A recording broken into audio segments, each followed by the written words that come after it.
നിങ്ങളുടെ startup first ഇയറിൽ successful ആകാനുള്ള സാധ്യത ഭയങ്കര കുറവാണ്. നിങ്ങൾ ഈ സോഷ്യൽ മീഡിയയിലും ന്യൂസിലൊക്കെ കാണുന്നത് കണ്ടിട്ട് ഓവറായിട്ട് എക്സൈറ്റഡ് ആകാനും ഡിസപ്പോയിന്റഡ് ആകാനും നിൽക്കരുത്. അറ്റ്ലീസ്റ്റ് നിങ്ങൾക്ക് നിങ്ങളുടെ കമ്പനി സ്കെയിൽ ചെയ്യുന്നതിനെ പറ്റി ചിന്തിക്കാൻ വരെ ഒരു 4 തൊട്ട് 5 വർഷം വരെ അതിന്റെ പുറകിൽ കഷ്ടപ്പെട്ട് പണിയെടുക്കേണ്ടി വരും. ഇത് അങ്ങനെയാണ് സംഭവം. നിങ്ങൾ ഈ കാണുന്ന 6 മാസത്തിൽ 100 കോടി, ഒരു വർഷത്തിൽ 500 കോടി, ഇതെല്ലാം വളരെ വളരെ റെയർ ആയിട്ടുള്ള കേസുകൾ മാത്രമാണ്. നിങ്ങളുടെ ഏറ്റവും ആദ്യത്തെ വർഷം നിങ്ങളുടെ സ്റ്റാർട്ടപ്പിന്റെ ഫൗണ്ടേഷൻ ബിൽഡ് ചെയ്യാൻ വേണ്ടി മാത്രമാണ് നിങ്ങൾ ഉപയോഗിക്കേണ്ടത്.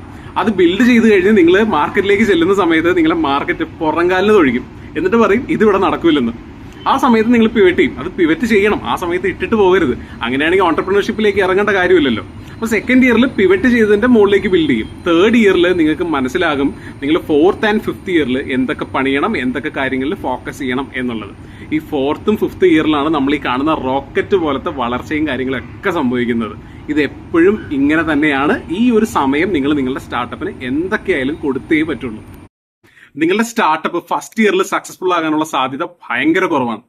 നിങ്ങൾ ഈ സോഷ്യൽ മീഡിയയിലും ന്യൂസിലൊക്കെ കാണുന്നത് കണ്ടിട്ട് ഓവറായിട്ട് എക്സൈറ്റഡ് ആകാനും ഡിസപ്പോയിന്റഡ് ആകാനും നിൽക്കരുത്. അറ്റ്ലീസ്റ്റ് നിങ്ങൾക്ക് നിങ്ങളുടെ കമ്പനി സ്കെയിൽ ചെയ്യുന്നതിനെ പറ്റി ചിന്തിക്കാൻ വരെ ഒരു 4 തൊട്ട് 5 വർഷം വരെ അതിന്റെ പുറകിൽ കഷ്ടപ്പെട്ട് പണിയെടുക്കേണ്ടി വരും. ഇത് അങ്ങനെയാണ് സംഭവം.